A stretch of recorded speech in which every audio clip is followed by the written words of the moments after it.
सुप्रभात। Class 12th lesson number 2 आलोक धनवा द्वारा लिखित शीर्षक आज हम लोग पतंग इसी का अध्ययन करेंगे। सबसे पहले तो हम लोग आलोक धनवा जी के जीवन परिचय, साहित्यिक परिचय और रचनाओं पे कुछ चर्चा करेंगे।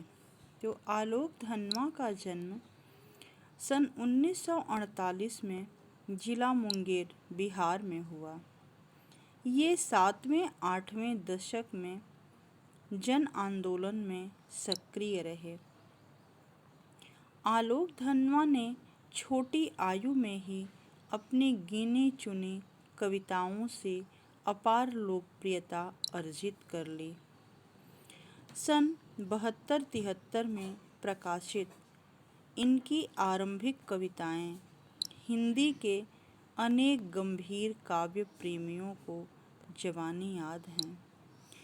पिछले 2 दशकों से वे देश के विभिन्न भागों में सांस्कृतिक एवं सामाजिक कार्यकर्ता के रूप में सक्रिय हैं। जमशेदपुर में अनेक अध्ययन मंडलियों के संचालन के साथ साथ वे कई राष्ट्रीय संस्थाओं और विश्वविद्यालयों में अतिथि व्याख्याता के रूप में भाग लेते रहे हैं। देखिए, विश्वविद्यालय जो है कोई छोटी संस्था नहीं होती है और न तो राष्ट्रीय संस्थान ही छोटी संस्था होती है।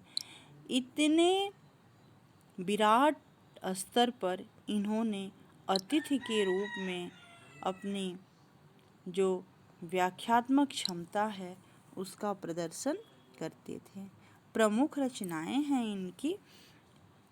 इनका एकमात्र काव्य संग्रह दुनिया रोज बनती है सन 1998 में प्रकाशित हुई। इनकी पहली कविता जन का आदमी सन 1972 में प्रकाशित हुई थी, लेकिन इनको भागी हुई लड़कियां तथा ब्रूनो की बेटियां से अत्यधिक प्रसिद्धि प्राप्त हुई।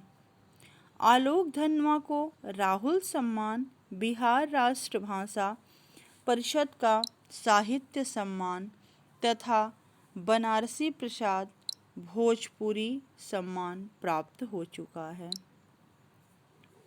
काव्यगत विशेषताएं। पाठ्य पुस्तक में सम्मिलित इनकी कविता पतंग के आधार पर कहा जा सकता है कि आलोक धनवा को प्रकृति वर्णन और बाल सुलभ क्रियाओं के चित्रण में विशेष योग्यता प्राप्त है। जैसे आप सूरदास की पदों में देखते हैं कि उन्होंने वात्सल्य का बहुत ही सुंदर वर्णन किया है, वैसे ही धनवा जी भी बाल सुलभ क्रियाकलापों, प्रकृति के परिवर्तित रंग तथा कल्पना का अद्भुत मिश्रण इनके काव्य में दृष्टिगोचर होता है। और प्रकृति के कवि कौन हैं? सबसे प्रसिद्ध तो सुमित्रानंदन पंत जी जो हैं प्रकृति के बहुत ही अच्छे चित्र उकेरे हैं, इसलिए सुमित्रानंदन पंत जी को प्रकृति का सुकुमार कवि भी कहा जाता है। भाषा शैली तो आलोक धनवा की भाषा सहज, सरल तथा भावानुरूप है। अनेक शब्द, चित्र तथा बिंब भाषा को साकार रूप प्रदान करने में सक्षम हैं। रंगों और ध्वनि का अद्भुत संगम इनके काव्य की विशेषता है। इनकी कविताओं में सामान्य शब्दावली के साथ साथ कुछ विलक्षण प्रयोग भी मिलते हैं, जैसे शरद का पुलों को पार करके आना और चमकीले इशारे से आसमान को मुलायम बनाना, दिशाओं को मृदंग की तरह बजाना, बच्चों में उनके रोमांचित शरीर के द्वारा संगीत बजाना तथा धागे के सहारे बच्चों का पतंग के साथ उड़ना आदि। और इनके द्वारा जो शीर्षक हम लोगों को पढ़ना है वो भी पतंग ही है।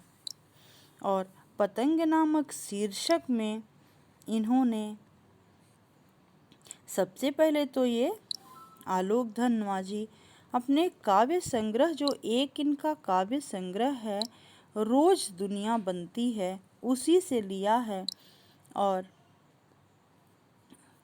जो पतंग कविता है इसमें कवि ने प्रकृति में हो रहे परिवर्तन, प्रकृति सौंदर्य तथा बालकों को प्रकृति द्वारा पतंग उड़ाने के लिए निमंत्रण का विचार करते हुए और बाल सुलभ कल्पनाओं की बच्चों की पतंग उड़ाने के जोश को इस प्रस्तुत कविता में इन्होंने बहुत ही मार्मिक ढंग से वर्णित किया है। यह शीर्षक जो है इसका अध्ययन हम लोग अगली क्लास में करेंगे।